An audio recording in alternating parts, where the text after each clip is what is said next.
সুপ্রিয় শিক্ষার্থীবৃন্দ, welcome to our channel mathematics class বেরি। আমাদের আজকের পর্বে আমরা তোমাদের অত্যন্ত গুরুত্বপূর্ণ একটা সমস্যার সমাধান করে দেব। সেটা হচ্ছে দেখা যায় তোমাদের প্রত্যেকটা পরীক্ষায় এমসিকিউর উত্তর দিতে হয়। তার মধ্যে প্রতিটা সাবজেক্টেরই সাধারণত এমসিকিউ থাকে, তার মধ্যে অন্যতম হচ্ছে গণিত।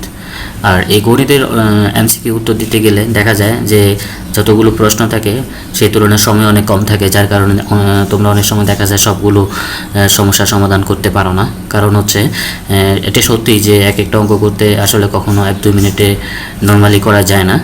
তো আমরা আজকে তোমাদের সাথে এমন একটা বিষয় নিয়ে আলোচনা করব, যেই সমস্যাটা তোমরা সমাধান করতে কমপক্ষে 5 মিনিট সময় লাগে, সেটা মাত্র 5 সেকেন্ডে তোমরা সমাধান করতে পারবে।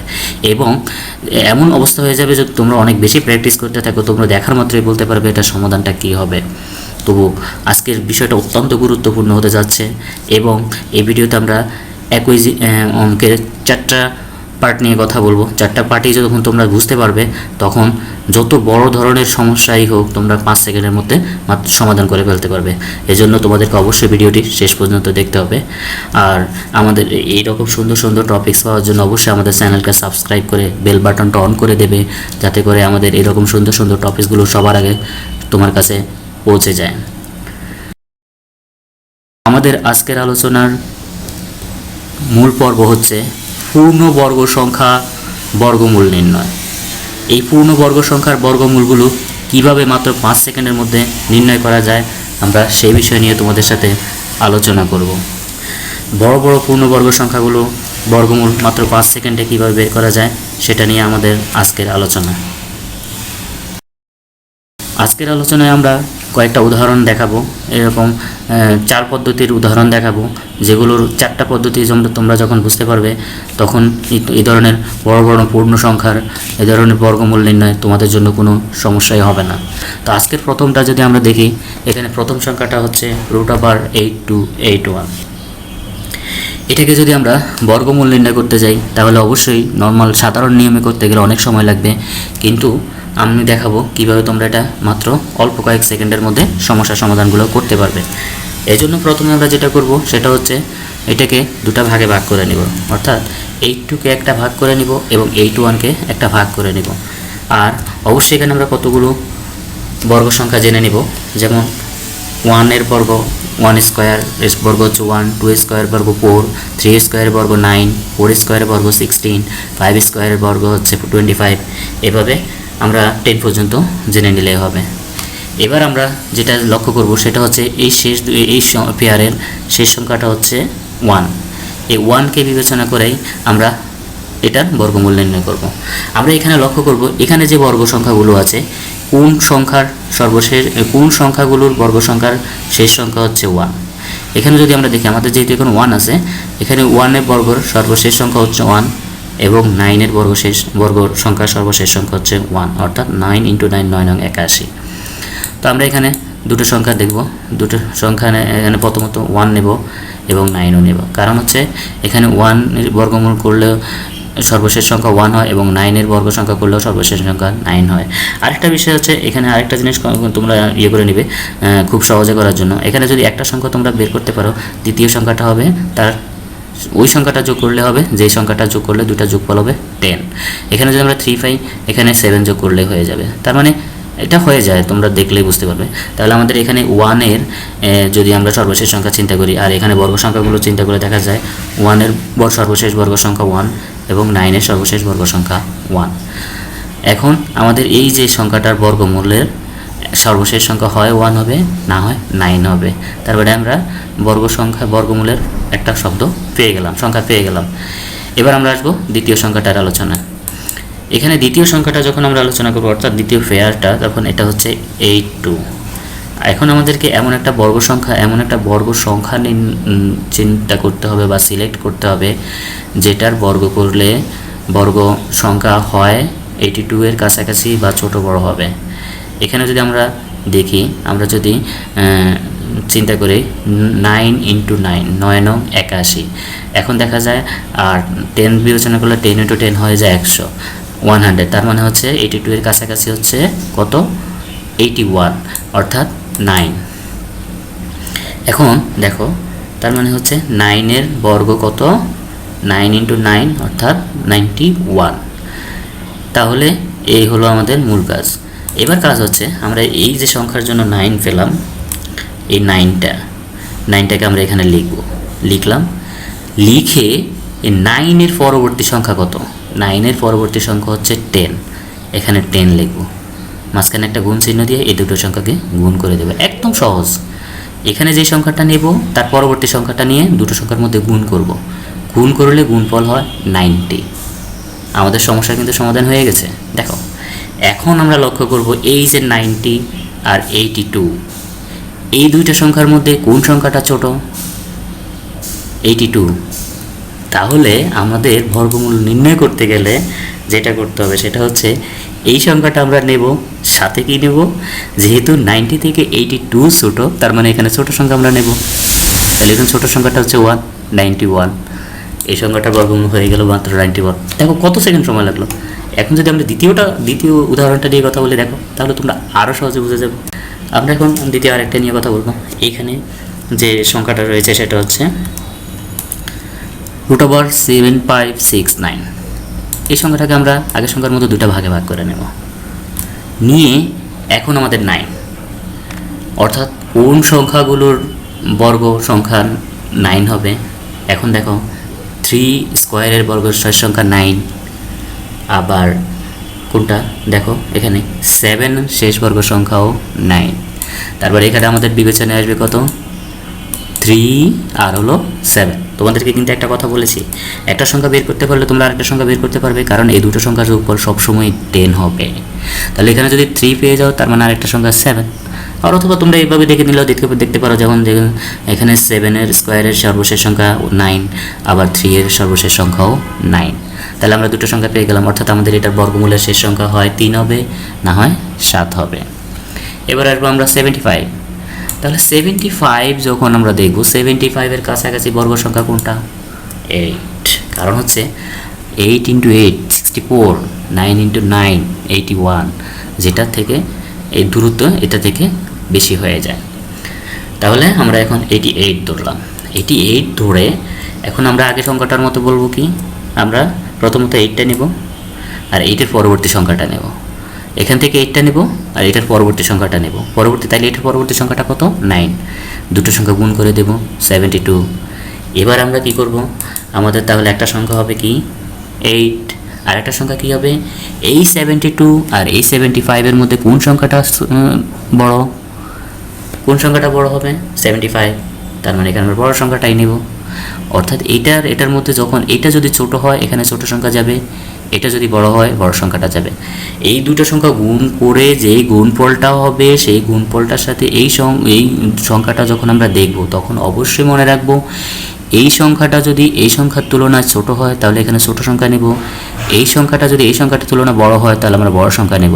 যেহেতু 72 থেকে 75 বড়, তাহলে আমরা 7টা নেব। এইটি তৃতীয় আরেকটা উদাহরণ নিয়ে যখন আমরা কথা বলবো, দেখো আমাদের এই সংখ্যাটা হচ্ছে 5929। এখানে আমরা এটাকে দুটো ভাগে ভাগ করে নিব, আগেরগুলোর মতোই। ভাগ করে দেওয়ার পরে কি হলো, ভাগ করে নেওয়ার পরে আমরা এখানে দেখতে পাচ্ছি আমাদের সর্বশেষ সংখ্যা হচ্ছে 9। তাহলে এখানে আমাদের বিবেচনায় আসবে কোন সংখ্যাটা, 3 এবং হচ্ছে 7। কারণ আমরা জানি 3 এর স্কোয়ার হচ্ছে 9, আবার 7 এর স্কোয়ার 49, যার সর্বশেষ সংখ্যা হচ্ছে 9। তাহলে আমাদের এখানে সংখ্যা আসবে কোনটা 3 এবং 7। 3, 7 নেওয়ার পর অর্থাৎ আমাদের এখানে বর্গমূলের সর্বশেষ সংখ্যা হয় 3 হবে, না হলে 7 হবে। এবার দ্বিতীয় সংখ্যাটা যখন আমরা দেখব 59-এর কাছাকাছি বর্গমূল হচ্ছে 7। তাহলে এখন আমাদের সংখ্যা হবে কি, এখানে আমরা প্রথমত 7টা নেব, আর আমরা জানি পরবর্তী সংখ্যাটা তো 8। এই দুটো সংখ্যার মধ্যে আমরা গুণ করে আমরা 56 পেলাম। তাহলে 56 59 অপেক্ষা ছোট। তাহলে আমরা এখান থেকে কোন সংখ্যা, যেহেতু যে সংখ্যাটা বড় হবে সেই সংখ্যাটা নেব। এখানে বড় সংখ্যা হচ্ছে 7, তাই 7 নেব। তার মানে এটার বর্গমূল হচ্ছে 7। চতুর্থ যে উদাহরণ নিয়ে আমরা কথা বলবো তা হলো, দেখো এখানে 3টা সংখ্যা আছে, সেটাকে আমরা এখানে 2 ভাগ করে নেব। অর্থাৎ প্রথম দুটো সংখ্যা একটা পেয়ার করলাম আর দ্বিতীয় 3টা সংখ্যা একটা পেয়ার করলাম করে আমরা এখানে দেখতে পাচ্ছি যে আমাদের যেহেতু সর্বশেষ সংখ্যা 81, 81 এর শেষ সংখ্যা হচ্ছে 1, তাহলে ও এখানে কোন কোন সংখ্যার সাথে মিলবে? 1 এবং 9, অর্থাৎ সেটা হবে 1 অথবা 9। আমাদের সব বর্গমূলের সর্বশেষ সংখ্যা হবে হয় 1 না হয় 9। এবার যে 670 অর্থাৎ 670 এটার কাছাকাছি বর্গ সংখ্যা হচ্ছে যেটা হচ্ছে 25। তোমরা করে নিলে দেখবে 25 করলে এর কাছে 26 করলে 670কে ছাড়াই যাবে, তাহলে এর কাছাকাছি বর্গ সংখ্যা হচ্ছে 25। তাহলে এখানে নিয়ম অনুসারে আমরা প্রথমত 25 নেব এবং পরবর্তী সংখ্যা হচ্ছে 26। আমি বলেই দিছিলাম যে এখানে যে সংখ্যাটা হবে সেই সংখ্যাটা নেব, নেওয়ার পরে এর সাথে এর পরবর্তী সংখ্যাটা গুণ হবে। আগে দেখাইছিলাম আমরা 3 থাকলে 4, 5 থাকলে 6 এভাবে গুণ হবে। এখানে যেহেতু 25 আছে তাহলে এর সাথে গুণ হবে তার পরবর্তী সংখ্যা 26, যাকে গুণ করলে হবে 650। তো আমরা বলেই দিছি যে আমাদের এখানে এই সংখ্যাটার সাথে বর্গমূল হবে ওই সংখ্যাটা যেটা এই সংখ্যাটা থেকে যদি এই সংখ্যাটা যদি বড় হয় তাহলে এখানকে বড় সংখ্যা নেব, আর যদি এই সংখ্যার তুলনায় এই সংখ্যাটা ছোট হয় তাহলে আমরা ছোট সংখ্যাটা নেব। তাহলে এখানে দেখা যাচ্ছে আমরা 25 নেওয়ার পরে এখানে প্রথমত 25 নিলাম, আর 650 থেকে 670 বড়, তাই আমরা এখানে বড় সংখ্যাটা নিয়ে শেষে বসাই দিলাম। তাহলে এটা হচ্ছে 259। এবার আমরা আলোচনা করব। এতক্ষণ আমরা আলোচনা করেছি যে সংখ্যা যেই বর্গ সংখ্যাগুলোর সহজ অর্থাৎ পূর্ণ বর্গ সংখ্যা বর্গমূল হয় সেগুলো। এবার আমরা দেখাবো এই বর্গ সংখ্যাগুলোর বর্গমূল কিন্তু পূর্ণ সংখ্যা হবে না, এগুলো দশমিক সংখ্যা হবে। তাহলে দশমিক সংখ্যাগুলো যখন করব তখন সেটা কিভাবে আমরা বের করব। দেখো এখানে তোমরা বোঝার চেষ্টা করো, আমরা এখানে এই সংখ্যাটার কিন্তু পূর্ণাঙ্গ বর্গমূল নেই, এটা দশমিক বর্গমূল আসবে। এই জন্য এগুলোর একটু পদ্ধতিটা ভিন্ন কিন্তু একই সহজ। এখানে আমরা পুরো সংখ্যাটাকে বিবেচনা করব 30। বিবেচনা করে এর কাছাকাছি বর্গ সংখ্যা কোনটা হবে? আমরা যদি 5 নেই, 5 × 5 অর্থাৎ 5-এর বর্গ সংখ্যা হচ্ছে 25 আর 6-এর বর্গ সংখ্যা হচ্ছে 36। তাহলে এই ক্ষেত্রে আমরা প্রথম যেটা লক্ষ্য করব, যে সংখ্যাটা থাকবে তার হয় ছোট না হয় বড়, দুটো বর্গমূলে আমরা নিতে পারবো, কিন্তু যেটা এটা কাছাকাছি হবে আমি সেটাকে গ্রহণ করব। এখন যদি আমরা 5 নেই, 5 × 5 25, আর যদি 6 নেই, 6 × 6 36, অর্থাৎ 36 আর 30-এর মধ্যে যে ডিফারেন্স আর 25 আর 30-এর মধ্যে যে ডিফারেন্সের মধ্যে দেখা যায় 25 আর 30-এর ডিফারেন্সটা কি কম, তাই আমরা এখানে 5টা বিবেচনা করব। তাহলে আমরা সংখ্যাটা নিলাম 5, অর্থাৎ 5 × 5 25। এবার আমরা কত পেলাম? 5-এর বর্গ পেলাম হলো 25, 5-এর বর্গ পেলাম 25। তাহলে যেটা আমাদের করতে হবে এখানে 30 থেকে 25 বাদ দিতে হবে, কারণ এই সংখ্যাটা বড়। বাদ দিতে হলে কি করতে হবে? তাহলে 30 আর 25-এর মধ্যে ডিফারেন্স হচ্ছে 5, আমরা এটাকে যোগ করে দিব। 25-এর সাথে 5 যোগ করলে হবে 30, যেহেতু এখানে আমরা ছোট সংখ্যাটা নিয়েছি তার মানে হচ্ছে যোগ হবে। তাহলে কত যোগ করতে হলো? 5। তাহলে আমরা কি করব? এই 5-এর সাথে যে সংখ্যাটা যোগ করতে হবে সেটাকে উপরে বসাই দিলাম। উপরে বসাই দিয়ে এই সংখ্যাটা দ্বিগুণ করে ফেলবো আমরা। এই সংখ্যাটার দ্বিগুণ হচ্ছে 5 × 10, সেটা আমরা নিচে লিখব। হয়ে গেল, খুব সহজ। তাহলে তো হলোই। এখানে 5 আর এখানে আমরা যদি 5 দ্বারা ভাগ করি 1/2 হয়, এই দুটাকে আমরা যদি যোগ করি আমাদের বর্গমূল হয় 5.5। তোমরা বর্গটা যোগটা করে দেখলেই সহজে বুঝতে পারবে। খুব সহজ, তাই না বন্ধুরা? এইরকম আমরা যদি আরেকটা উদাহরণ আলোচনা করি, দেখো 92 আলোচনা করতে গেলে প্রথমত আমাদেরকে যেটা দেখতে হবে যে কোন বর্গ সংখ্যাটা আমরা নেব। যদি আমরা 8 নেই তাহলে দেখা যায় 8 × 8 81, আর যদি আমরা 9 নিলে 9 × 9 অর্থাৎ 9-এর বর্গ হচ্ছে 81, 10-এর বর্গ হচ্ছে 100। তাহলে আমাদের এখান থেকে 92 থেকে 100-এর ডিফারেন্স হচ্ছে 8 আর 81-এর ডিফারেন্স হচ্ছে 9। তাহলে আমরা 100টা বিবেচনা করব, অর্থাৎ আমরা এখানে 10 নেব। এখানে 10 নেব। 10 নিলে কি হবে? তাহলে আমরা এখানে আমাদের আছে 92, আমরা নিলাম 100। তাহলে আমরা বেশি নিয়েছি কত? 8। ওখানে কিন্তু আমরা কম নিয়েছিলাম, এখানে বেশি নিচ্ছি। কারণ হচ্ছে আমরা তো বললামই এমন বর্গ সংখ্যা নিব যেটা এর কাছাকাছি থাকবে, যেটা কাছে থাকবে সেটা নিব। তাহলে আমরা এখানে বেশি নিলাম কত? 92। 100 থেকে 92 বাদ দিলে হবে 8, তাহলে মাইনাস আমরা 8 লিখবো। আর 10-এর দ্বিগুণ করে দিলে 10 × 2 20। তাহলে এটাকে যখন আমরা বিয়োগ করব বিয়োগ করলে এখানে আমরা কাটাকাটি করতে পারি। 8কে 2 দ্বারা 4 দ্বারা কাটলে 2, আর 20কে 4 দ্বারা কাটলে হচ্ছে 5। এই দুটো সংখ্যা বিয়োগ করলে হবে কত? এখানে 10 মাইনাস এই দুটার ভাগফল হচ্ছে 0.5, আর বিয়োগ করলে হবে 9.6। খুব সহজ, তাই না? এর সর্বশেষ যেটা আমরা কথা বলবো সেটা হচ্ছে 166। এইটাকে যখন আমরা বিবেচনা করব তখন আমরা কী করবো দেখো, আমরা 30 নিব। 30 নিলে হচ্ছে 3 থেকে 9, এটা 169-এর মতো হয়, কিন্তু 14 নিলে বেশি হয়ে যায়, বা 12 নিলে আরও কম হয়। তাহলে আমরা 13 নিলাম, অর্থাৎ 30 ইন্টু 30, 30 স্কোয়ার হচ্ছে কত? 169। তাহলে এখানে আছে 166, আর আমরা পাইলাম হচ্ছে 169, তার মানে আমরা বেশি নিয়েছি কত? 3। তাহলে আমরা 3টা বিয়োগ করে দেব, বিয়োগ করে এই সংখ্যাটা দ্বিগুণ করে দিব। 13 এটা দ্বিগুণ হবে নিচে, তার এইটা হচ্ছে এখানে যে সংখ্যাটা নিচ্ছি সেটার ডিফারেন্স, আর এটা হচ্ছে এটার দ্বিগুণ। তাহলে এখানে আমরা 13 স্কোয়ার নিলে হবে 169, আর এখানে আছে 166। তাহলে 169 আর 166-র মধ্যে ডিফারেন্স হচ্ছে 3, অর্থাৎ আমরা 3 বেশি নিয়েছি, তাই 3টা বিয়োগ করে দেব। যেটা বেশি নেব সেটা বিয়োগ করে দেব। করে দেওয়ার পরে যেটা হবে সেটা হচ্ছে মানে 13 থাকলো, আর এখানে 3 আর 26-এর ভাগফল হচ্ছে 0.115। তারপর 13 থেকে এটা বিয়োগ করে দিলে যেটা হবে সেটা হচ্ছে 12.884। এতক্ষণ আমাদের সঙ্গে থাকার জন্য ধন্যবাদ, আর আশা করি তোমরা অঙ্কগুলো খুব সহজে বুঝতে পেরেছ। আর অবশ্যই ভালো লাগলে চ্যানেলটি সাবস্ক্রাইব করে বেল বাটনটা অন করে দেবে এবং বন্ধুদের সাথে শেয়ার করবে। আর আমাদের এরকম সুন্দর সুন্দর টপিকস পাওয়ার জন্য অবশ্যই আমাদের সাথে থাকবে।